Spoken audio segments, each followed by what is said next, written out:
শিল্পাঞ্চল ছাড়া কোথাও শিল্প প্রতিষ্ঠান নির্মাণে গ্যাস বিদ্যুৎ সংযোগ না দেওয়ার সিদ্ধান্ত। ঋণ পেতে লাগবে সেবা সংস্থার ছাড়পত্র। বাধাগ্রস্ত হবে বিকাশ, বলছেন ব্যবসায়ীরা। এক লাফে 7 টাকা বাড়ায় অস্থির ডলার মার্কেট। দেখা দিয়েছে সংকট। পণ্যের বাড়তি দরের চাপে চ্যাপ্টা হবে মানুষ। মজুদ প্রবণতা বাড়ার আশঙ্কা অর্থনীতিবিদদের।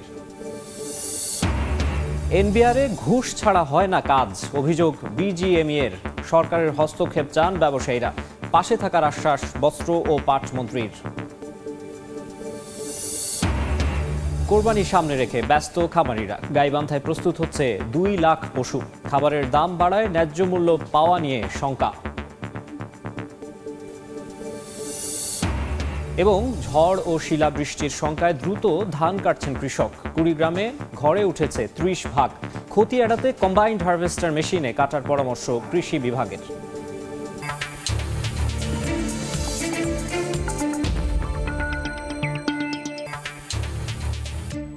দেখছিলেন শিরোনাম। আমন্ত্রণ জানাচ্ছি দেশ ও দেশের বাইরের অর্থ বাণিজ্যের নানা খবর নিয়ে আমাদের নিয়মিত আয়োজনে সময়ের বাণিজ্যে। আপনাদের সঙ্গে আছি আমি মাকসুম আলম খান। ইকোনমিক জোন কিংবা সরকার নির্ধারিত শিল্পাঞ্চল ছাড়া অন্য কোনো স্থানে শিল্প প্রতিষ্ঠান নির্মাণ করলে বিদ্যুৎ এবং গ্যাস সংযোগ না দেওয়ার সিদ্ধান্ত নিয়েছে সরকারে। এমনকি নতুন শিল্প প্রতিষ্ঠানকে ঋণ দেওয়ার আগে সেবা সংস্থার ছাড়পত্র নেওয়া বাধ্যতামূলক উল্লেখ করে সার্কুলার জারি করেছে বাংলাদেশ ব্যাংক। তবে কোনো রকম আলোচনা ছাড়াই এই ধরনের কঠোর সিদ্ধান্ত দেশের শিল্পের বিকাশকে বাধাগ্রস্ত করবে বলে মত ব্যবসায়ীদের। শাখাউত টিপুর ক্যামেরায় কমলদের রিপোর্ট। এমনিতেই দীর্ঘদিন ধরে গ্যাস এবং বিদ্যুৎ সংকটে ভুগছিলেন দেশের শিল্প উদ্যোক্তারা।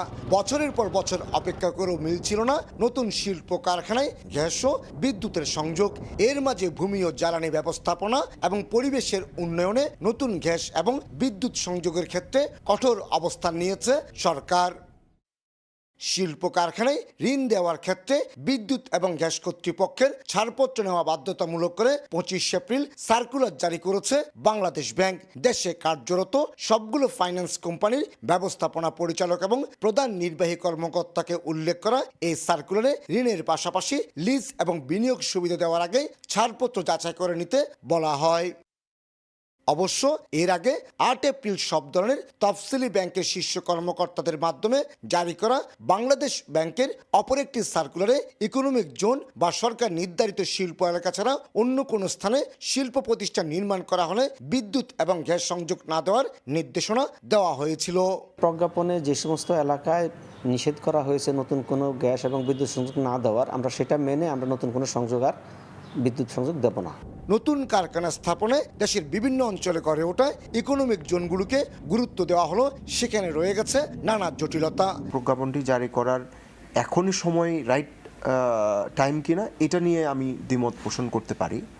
বাট কেন? বিকজ আমাদের এখনও ইকোনমিক জোনগুলো কি আসলে রেডি কিনা। গ্যাসের জন্য অ্যাপ্লাই করেছি, আপনারা জানেন সংযোগ পাই বা না পাই ডিমান্ডের টাকাটা কিন্তু দিয়ে দিতে হয়। তো যারা ইনভেস্ট করে ফেলেছে তাদের জন্য বড় ধরনের একটা ক্ষতির সম্মুখীন। ব্যবসায়ী কিংবা শিল্প উদ্যোক্তাদের সাথে আলোচনা ছাড়াই সরকার এই কঠোর সিদ্ধান্ত নিল, তা বাস্তবায়নে আরও সময় নেওয়ার কথা বলছেন ব্যবসায়ীরা। বিশেষ করে ইকোনমিক জোনগুলোকে গ্যাস, বিদ্যুৎ এবং পানি সরবরাহের সক্ষমতা বাড়িয়ে পূর্ণাঙ্গ রূপে গড়ে তোলার পরে এই সিদ্ধান্ত কার্যকরের মত তাদের। এখন সবাইকে বলছি যে ইকোনমিক জোন ছাড়া ইন্ডাস্ট্রি করা যাবে না, তাহলে কিন্তু একটা বিপদ আসবে যে ইন্ডাস্ট্রি যদি না হয় তাহলে কিন্তু কর্মসংস্থানও বাড়বে না। সরকার ইতিমধ্যে সারা দেশে 100টির বেশি ইকোনমিক জোন গড়ে তোলার পাশাপাশি বিভিন্ন শিল্প প্রতিষ্ঠানের নামে বরাদ্দও দিয়েছে। এছাড়া বাংলাদেশে প্রতিদিন করে 16,500 মেগাওয়াট বিদ্যুৎ উৎপাদন হলো, চাহিদা তার চেয়ে অনেক বেশি।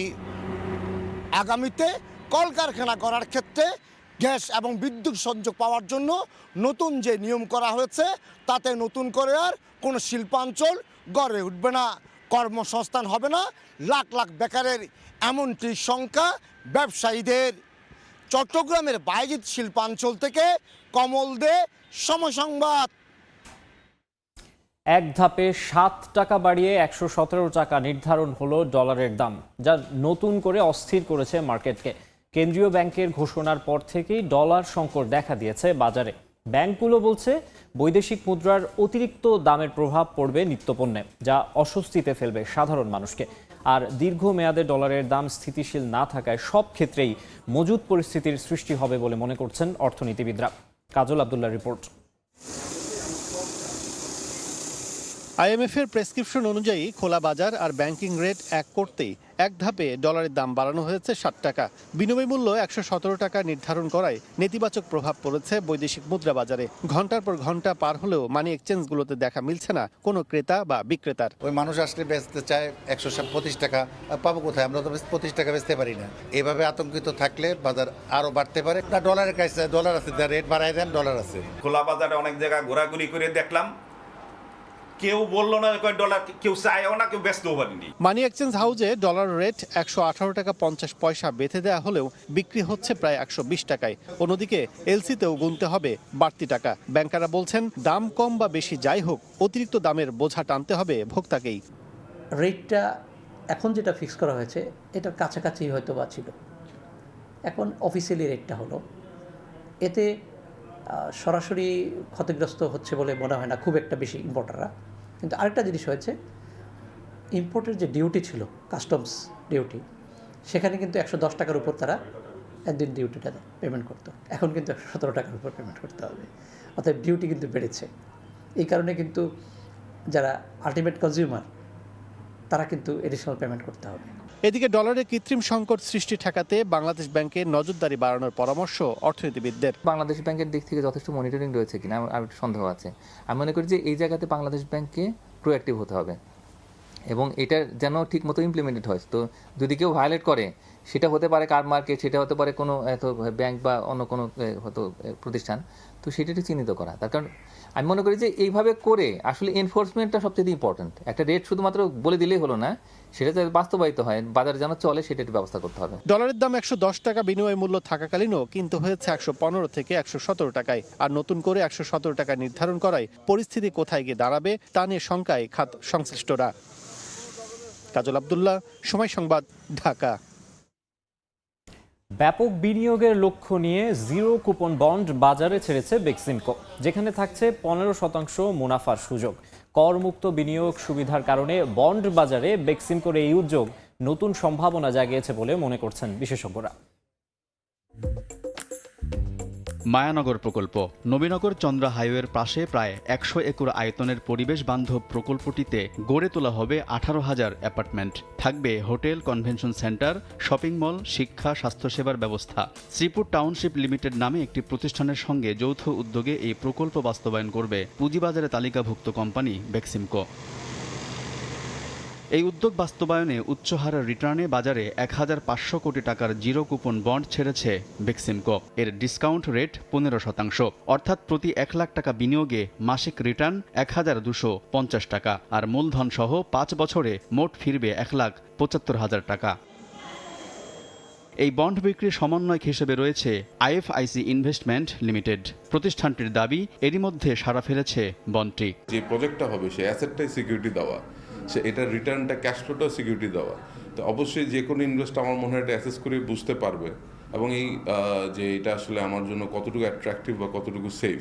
এসএসসির অ্যাপ্রুভাল দেওয়া একটা বন্ড ইনস্ট্রুমেন্টে যেখানে একটা ল্যান্ড সিকিউরিটি দেওয়া আছে, যেই ল্যান্ডের উপর প্রজেক্ট হয়ে সেই ক্যাশ ফ্লোটাও এটাতে সিকিউরিটি দেওয়া।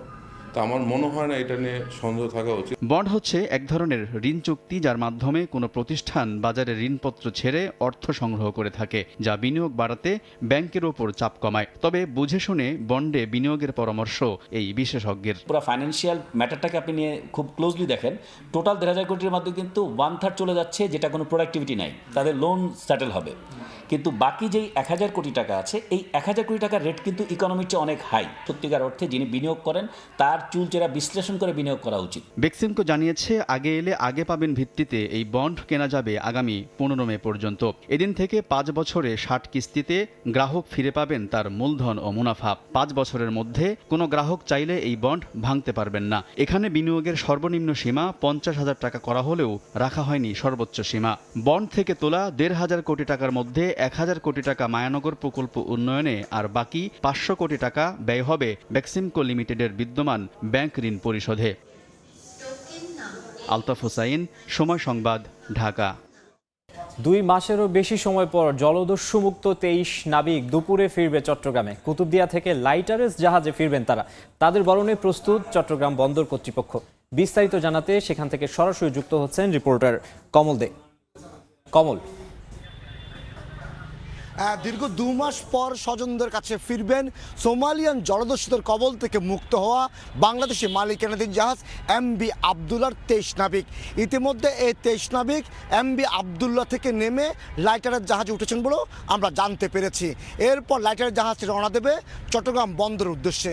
চট্টগ্রাম বন্দরের chairman rear admiral M Sohail আমাদেরকে জানিয়েছেন এই 23 নাবিককে তারা সংবর্ধনা দেবেন, তাদেরকে বরণ করে নেবেন চট্টগ্রাম বন্দরের NCT জেডিতে। সেই ধরনেরই প্রস্তুতি নেওয়া হয়েছে।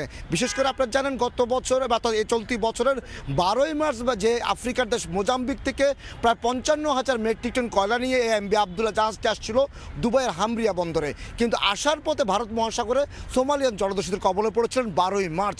এরপর সোমালিয়ান জলদস্যুরা জাহাজটি নিয়ে আটকে রাখে সোমালিয়ান উপকূলে। 13ই এপ্রিল মুক্তিপণ দেওয়ার পর জাহাজটি মুক্ত হয়। এরপরে জাহাজটি চলে আসে দুবাই বন্দরে। সেখানে তারা তাদের কয়লাগুলি খালাস করেছে। কয়লা খালাস শেষ করার পরে আবার নতুন করে পণ্য তুলে নিয়েছে চুনাপাথর। সে চুনাপাথর নিয়ে 13 দিন তারা সাগরে অবস্থানের পর গতকাল ঠিক সন্ধ্যে 6টায় প্রথমে তারা দুপুর 2টার দিকে কক্সবাজার সীমা এলাকায় প্রবেশ করে বঙ্গোপসাগরের। এরপর সন্ধ্যে 6টায় সেটি নোঙর করেছে কুতুবদিয়া বহির্নোঙরে এবং সেখানে রাতের মধ্যে গিয়ে যে নতুন 23 নাবিক তারা দায়িত্ব বুঝে নিয়েছে এবং পুরাতন 23 নাবিক দায়িত্ব ছেড়ে দিয়েছে এবং একই সাথে সে জাহাজটি পণ্য খালাস শুরু হয়ে গেছে। এরপর 23 নাবিক লাইটার জাহাজ উঠেছে কিছুক্ষণ আগে এবং তাদেরকে নিয়ে লাইটার জাহাজটি চলে আসবে চট্টগ্রাম বন্দরে NCTতে। বিকেল 4টা নাগাদ এই 23 নাবিককে বহনকারী লাইটার জাহাজটি চট্টগ্রাম বন্দরে NCTতে আসবে। চট্টগ্রাম বন্দরের chairman rear admiral M Sohail তাদেরকে বরণ করে নেবেন এমনটা আমরা জানতে পেরেছি এবং NCTতে তাদের যে সংবর্ধনা দেওয়ার সে প্রস্তুতি চলছে। কারণ আপনারা জানেন তারা 1টি মাস সোমালিয়ান জলদস্যুদের কবলে পড়েছিল, প্রতিক্রমণ ছিল মৃত্যু যন্ত্রণা, কারণ যে কোনো মুহূর্তে তাদের অঘটন ঘটতে পারত। কারণ সোমালিয়ান জলদস্যুরা কিন্তু সশস্ত্র অবস্থায়, অর্থাৎ 65 জন সশস্ত্র সোমালিয়ান জলদস্যু সে জাহাজ অবস্থান ছিল এবং সেখানে অনেকটা আমাদের নাবিকদের মানবেত জীবনযাপন করতে হয়েছিল প্রথম দিকে। মুক্তিপণ আদায় যে তাদের নানা রকম প্রেশার সৃষ্টি করছিল এই সোমালিয়ান জলদস্যুরা। তাই তারা যে তাদের যে মনোবল অটুট রাখতে যে মনোবল ধরে রাখতে পেরেছিল সেটা অনেকটা বড় বিষয় ছিল 23 নাবিকের জন্য। এবং সেই 23 নাবিক তারা 1 মাস পর মুক্ত হয়। এখন তারা প্রায় 2 মাস পর তাদের স্বজনদের কাছে ফিরবে। স্বজনদেরকেও কিন্তু ইতিমধ্যে দুপুরের পরে নিয়ে আসা হবে NCTতে, অর্থাৎ চট্টগ্রাম বন্দর যে NCT 1 আছে সেই NCT 1-এ মূলত লাইটারের জাহাজটি ফিরবে এবং সেখানে বন্দর চেয়ারম্যান তাদেরকে বরণ করে নেবেন। বরণ করে নেওয়ার পর তারা তাদের স্বজনদের কাছে ফিরে যাবেন। আমরা কথা বলছিলাম কিছুক্ষণ আগে যে SR শিপিংয়ের উপব্যবস্থাপনা পরিচালক সরওয়ার জাহান রাহাতের সাথে রাহাত জানিয়েছেন তাদের 23 নাবিক সুস্থ আছে এবং 23 নাবিক হয়তো বিকেল 4টা নাগাদ চট্টগ্রাম বন্দরে এসে পৌঁছাবে। তো এখন পর্যন্ত আমার কাছে ছিল সোমালিয়ান জলদস্যুদের কবল থেকে মুক্ত হওয়ার পর 2 মাস পর প্রায় স্বজনদের কাছে ফিরছে 23 নাবিক, তার সর্বশেষ। সোমালিয়ান জলদস্যুদের হাত থেকে মুক্ত হওয়া 23 নাবিকের চট্টগ্রামে ফেরার খবর জানাতে আমাদের সঙ্গে যুক্ত হয়েছিলেন কমল দে। তৈরি পোশাক শিল্পে জাতীয় রাজস্ব বোর্ড ও শুল্ক বিভাগের হয়রানির অভিযোগ করে এই সমস্যার সমাধানে বস্ত্র ও পাট মন্ত্রীর হস্তক্ষেপ কামনা করেছেন BGME এর নবনির্বাচিত কমিটির নেতারা। আগামী মন্ত্রিসভায় উত্থাপনের মাধ্যমে বিষয়টি সমাধান করার পাশাপাশি নগদ সহায়তা অব্যাহত রাখা সহ পোশাক খাতের উন্নয়নে বিভিন্ন সহায়তার আশ্বাস দিয়েছেন বস্ত্র ও পাট মন্ত্রী জাহাঙ্গীর কবির নানক। কোভিড পরিস্থিতি ও রাশিয়া ইউক্রেন যুদ্ধসহ নানা কারণে বৈশ্বিক মন্দার প্রভাবে বিগত কয়েক বছর ধরেই ক্রয়াদেশ না পাওয়া সহ কঠিন চ্যালেঞ্জের মুখে তৈরি পোশাক খাত। তবে দীর্ঘদিনের সংকটময় পরিস্থিতি অনেকটাই কাটিয়ে উঠতে শুরু করেছে। ফের বাড়তে শুরু করেছে রপ্তানির অর্ডার। মন্দার মেঘ কাটিয়ে নতুন আলো দেখতে পাচ্ছেন রপ্তানিকারকরা। কিন্তু এবার দেখা দিয়েছে নতুন সংকট। নিয়মকানুনের অজুহাতে জাতীয় রাজস্ব বোর্ডের হয়রানি, তেলের দাম বেড়ে যাওয়ার পাশাপাশি নতুন চ্যালেঞ্জ তৈরি হয়েছে পোশাক খাতে। এ অবস্থায় সোমবার বস্ত্র ও পাট মন্ত্রী জাহাঙ্গীর কবির নানকের সঙ্গে দেখা করে এই খাতের জটিলতার কথা জানান BGME এর নবনির্বাচিত কমিটির নেতারা। তাদের সাথে যোগাযোগ না করলে অডিট হয় না, আমদানি রপ্তানিতে হয়রানি করা হয়, উৎপাদিত পণ্যের ন্যায্য মূল্য পাচ্ছি না বিধায় আমরা কঠিন চ্যালেঞ্জে আছি। NBR এর হয়রানি বন্ধ, আমদানি রপ্তানিতে নগদ সহায়তা অব্যাহত রাখা সহ বিভিন্ন প্রস্তাব তুলে ধরেন তারা। নগদ সহায়তাটা দিচ্ছে, সেই টাকা থেকে আবার দেখা যায় 10% করে টাকা নেওয়া, যেহেতু এটা আমাদের সহযোগিতা, এটা যেন কেটে না নেয়। ছোট মাঝারি শিল্পগুলোকে স্বল্প সুদে ঋণ দেওয়ার জন্য আমি প্রস্তাব রাখছি। মন্ত্রিসভার পরবর্তী বৈঠকে এনবিআর নিয়ে অভিযোগের বিষয়টি উত্থাপনের পাশাপাশি সংকট মোকাবিলায় পদক্ষেপ নেওয়ার কথা বলেন বস্ত্র ও পাট মন্ত্রী। এনবিআর এবং কাস্টমসের যে সমস্যাগুলি রয়েছে এটি একটি বড় সমস্যা। আমি সামনের মন্ত্রিসভার বৈঠকেই আমি বিষয়গুলি আলোচনা করব। বিশ্ববাজারের সঙ্গে প্রতিযোগিতায় উতরিয়ে যাওয়ার জন্য নগদ সহায়তার এই বিষয়টি থাকতে হবে। দেশি বিদেশি ষড়যন্ত্র থেকে পোশাক খাত রক্ষায় সরকারের সহযোগিতা অব্যাহত রাখারও আশ্বাস দেন মন্ত্রী। পোশাক শিল্পের বাজার। প্রসূন আশিস, সময় সংবাদ, ঢাকা। এপ্রিলে দেশের বাজারে বেড়েছে খাদ্যের দাম। মার্চের তুলনায় মাসটিতে খাদ্যে মূল্যস্ফীতি বেড়ে দাঁড়িয়েছে 10.22%। এমন তথ্যই উঠে এসেছে বিবিএস এর হালনাগাদ পরিসংখ্যানে। বাজারে ক্রেতারা নিত্যপণ্যের চড়া দামে নাজেহাল হলেও সংস্থাটি বলছে এপ্রিলে দেশের সার্বিক মূল্যস্ফীতি কমেছে। মার্চের তুলনায় এপ্রিলের সার্বিক মূল্যস্ফীতির হার 0.07% কমে দাঁড়ায় 9.74%। এছাড়া খাদ্য বহির্ভূত মূল্যস্ফীতিও কমে নেমেছে 9.34%। তবে নিত্যদিনের প্রয়োজন মেটাতে শহরের তুলনায় গ্রামের মানুষের বেশি অর্থ গুনতে হয়েছে।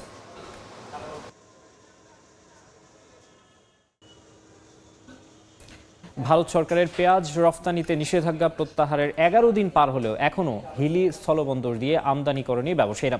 তবে কোরবানির ঈদ সামনে রেখে আমদানি হচ্ছে জিরা সহ অন্যান্য মশলা। এই মুহূর্তে হিলি স্থলবন্দরে আছেন রিপোর্টার শফিকুল ইসলাম। শফিক, আমরা এখন সরাসরি চলে যাচ্ছি তার কাছে। শফিক, আজ 11 দিন হয়ে গেল ভারত সরকার যে পেঁয়াজের রপ্তানি প্রত্যাহারের পর এখন পর্যন্ত হিলিস্থল বন্দর দিয়ে কোনো পেঁয়াজ আমদানি হয়নি। তো নিষেধাজ্ঞা প্রত্যাহারের পর হিলিস্থল বন্দরের 17,000 মেট্রিক টন পেঁয়াজ আমদানি অনুমোদন পেয়েছে 20 জন আমদানিকারক। তবে আমি ব্যবসায়ীদের কাছ থেকে জেনেছি, ব্যবসায়ীরা বলছেন যে ভারত সরকার পেঁয়াজ রপ্তানি অনুমতি দিলেও তারা যে তাদের দেশের যে শুল্ক আছে 40%, সে শুল্কটা তারা এখন পর্যন্ত প্রত্যাহার না করার কারণে তারা পেঁয়াজ বাংলাদেশে আমদানি করতে পারছে না। আর শুল্ক দিয়ে বাংলাদেশে আনার পরে কিন্তু তাদেরকে আবার 10% শুল্ক দিতে হবে। সব মিলে প্রতি কেজি পেঁয়াজের দাম তাদেরকে 75 টাকা পর্যন্ত তাদেরকে এখানে এসে পড়বে, এমনটা তারা জানিয়েছেন। তারা ভারতের ব্যবসায়ীদের সাথে কথা বলেছেন বা তারা যে শুল্ক প্রত্যাহার করলে তারা পেঁয়াজ আমদানি করবে, তারা কিন্তু বারবার তার সাথে কথা বলার চেষ্টা করছে। তবে ব্যবসায়ী নেতারা যেমনটা বলছেন যে 2-1 দিনের মধ্যে হয়তো শুল্কটা তারা কমাবে, এরকম তারা জানিয়েছেন যে পুরোপুরি প্রত্যাহার না করলে কমাবে। এছাড়াও আপনাকে জানিয়ে রেখে আসছে কুরবানি ঈদ উপলক্ষে হিলি স্থল বন্দর দিয়ে কিন্তু অধিকাংশ মশলা হিলি স্থল বন্দর দিয়ে আমদানি হয়ে থাকে। বিশেষ করে আমদানি হয়ে থাকে আদা, জিরা, মহরি এবং ধনিয়া জাতীয় এই ধরনের পণ্য কিন্তু আমদানি হয়ে থাকে। আর চলতি মাসে 9 দিনে হিলিস্থল বন্দর দিয়ে 919 মেট্রিক টন কিন্তু জিরা আমদানি হয়েছে। তাছাড়া প্রতিদিন এখানে আমদানি হচ্ছে। এখন পর্যন্ত পণ্যগুলি আমদানি হয়ে এই শেডে কিন্তু আনলোড করা হচ্ছে, এরপর দেশের বিভিন্ন জায়গায় সরবরাহ করা হবে। হিলিস্থল বন্দর থেকে আমদানি রপ্তানি নিয়ে এতটুকু ছিল আমার কাছে সর্বশেষ। ভারত থেকে পেঁয়াজ আমদানির বিষয়ে জানাতে হিলি স্থলবন্দর থেকে যুক্ত হয়েছিলেন শফিক। কোরবানির ঈদ সামনে রেখে গবাদি পশু পরিচর্যায় ব্যস্ত খামারিরা। হৃষ্টপুষ্ট করতে নিচ্ছেন বিশেষ যত্ন। গাইবান্ধায় কোরবানির হাটের জন্য প্রস্তুত হচ্ছে প্রায় 2 লাখ পশু। মহিষের চাহিদা পূরণে পরিচর্যায় ব্যস্ত দিনাজপুরের হাকিমপুরের খামারিরা। কোরবানির হাটের জন্য পশু পরিচর্যায় ব্যস্ত খামারিরা। খাওয়ানো হচ্ছে খড় ও ঘাসের সঙ্গে দানাদার বিভিন্ন খাবার।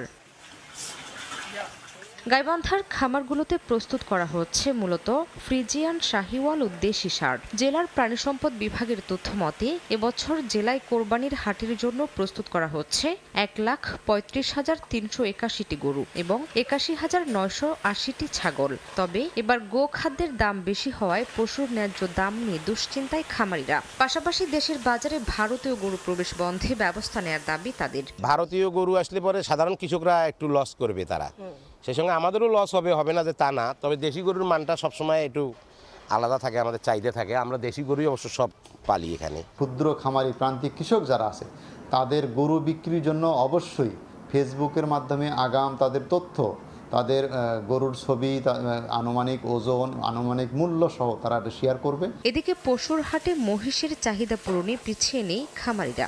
দিনাজপুরের হাকিমপুরে প্রস্তুত করা হচ্ছে 138টি মহিষ। শামিমা শাম্মী, সময় সংবাদ। মাই জিপি অ্যাপ থেকে সহজে ও নির্বিঘ্নে বিকাশ অ্যাকাউন্ট খুলতে পারছেন গ্রামীণ ফোনের গ্রাহকরা। এই লক্ষ্যে দেশের বৃহত্তম মোবাইল আর্থিক সেবাদাতা প্রতিষ্ঠান বিকাশের সঙ্গে পার্টনারশিপ করেছে গ্রামীণ ফোন। মাই জিপি অ্যাপে বিকাশ অ্যাকাউন্ট খোলার মাধ্যমে নতুন গ্রাহকরা 125 টাকা পর্যন্ত বোনাস পাবেন, যা গ্রাহকদের বিকাশ প্ল্যাটফর্মে বিভিন্ন ফিচার ও সেবা ব্যবহারে আরও উৎসাহিত করবে বলে মনে করে প্রতিষ্ঠান দুটি। পাশাপাশি সহজেই অ্যাকাউন্ট খোলার এই সুবিধা থাকায় গ্রাহকরা নির্বিঘ্নে সেবা নিতে পারেন বলে জানানো হয়েছে। তবে প্রাথমিকভাবে এই সুবিধা উপভোগ করতে পারবেন কেবল অ্যান্ড্রয়েড ব্যবহারকারীরা। যাত্রা শুরু থেকে গ্রাহকদের আয়ারল্যান্ডে দূতাবাস স্থাপন ভিসা জটিলতা ইস্যুতে দেশটির পররাষ্ট্র সচিবের সঙ্গে বৈঠক করেছেন বাংলাদেশের পররাষ্ট্র সচিব মাসুদ বিন মোমেন। আগামী 1 বছরের মধ্যেই দূতাবাস স্থাপনের কাজ শুরু করতে চায় বলেও জানান তিনি। সৈয়দ জুয়েলের রিপোর্ট। বাংলাদেশের পররাষ্ট্র সচিব মাসুদ বিন মোমেনের নেতৃত্বে 6 সদস্যের একটি প্রতিনিধি দল সরকারি এক সফরে সোমবার আইরিশ পররাষ্ট্র বিষয়ক বিভাগে সচিব পর্যায়ে এক বৈঠকে যোগ দেন, যেখানে আয়ারল্যান্ডের পররাষ্ট্র বিষয়ক মহাসচিব জোসেফ হ্যাকেট নিজ দেশের নেতৃত্ব দেন। উভয় দেশ কূটনৈতিক পর্যায়ে সম্পর্ক আরও গভীর করার বিষয়ে বিভিন্ন পদক্ষেপের আশ্বাস দেন। বৈঠকে জলবায়ু ও রোহিঙ্গা ইস্যু নিয়েও আলোচনা হয়েছে। জলবায়ু পরিবর্তনের যে কোনো ক্ষতি মোকাবিলায় বাংলাদেশের পাশে থাকবে বলে জানায় আইরিশ পররাষ্ট্র দপ্তর। প্রবাসী বাংলাদেশি যারা আছেন তাদের যে সমস্ত সমস্যাগুলো আমি ইতিমধ্যে কালকে জেনেছিলাম আপনাদের থেকে, সেগুলো আমি তুলে ধরেছি, আমাদের রাষ্ট্রদূত মহোদয় তুলে ধরেছে এবং ওনারা আশ্বাস দিয়েছেন যে ওনারা ব্যবস্থা নেবেন।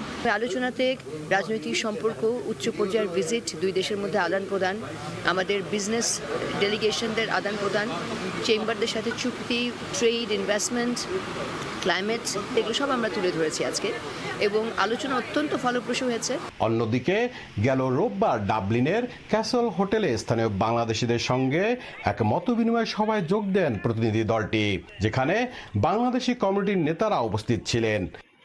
আয়ারল্যান্ডে বাংলাদেশ সরকারের গুরুত্বপূর্ণ পর্যায়ের এই প্রতিনিধি দলের সফরের মধ্য দিয়ে দুই দেশের কূটনৈতিক সম্পর্ক হবে আরও মজবুত। পাশাপাশি এখানের বাংলাদেশিদের স্বার্থ সংশ্লিষ্ট নানা বিষয়ের দ্রুত সমাধান হবে বলে মনে করেন প্রবাসী বাংলাদেশিরা। আয়ারল্যান্ড থেকে সৈয়দ জুয়েল, সময় সংবাদ। এ পর্যায়ে শীর্ষ সংবাদ জানিয়ে দিচ্ছে আরেকবার। শিল্পাঞ্চল ছাড়া কোথাও শিল্প প্রতিষ্ঠান নির্মাণে গ্যাস বিদ্যুৎ সংযোগ না দেওয়ার সিদ্ধান্ত। ঋণ পেতে লাগবে সেবা সংস্থার ছাড়পত্র। বাধাগ্রস্ত হবে বিকাশ, বলছেন ব্যবসায়ীরা। 1 লাফে 7 টাকা বাড়ায় অস্থির ডলার মার্কেট, দেখা দিয়েছে সংকট। পণ্যের বাড়তি দরের চাপে চ্যাপ্টা হবে মানুষ, মজুদ প্রবণতা বাড়ার আশঙ্কা অর্থনীতিবিদদের। এবং এনবিআরে ঘুষ ছাড়া হয় না কাজ, অভিযোগ বিজিএমই এর। সরকারের হস্তক্ষেপ চান ব্যবসায়ীরা, পাশে থাকার আশ্বাস বস্ত্র ও পাট মন্ত্রীর।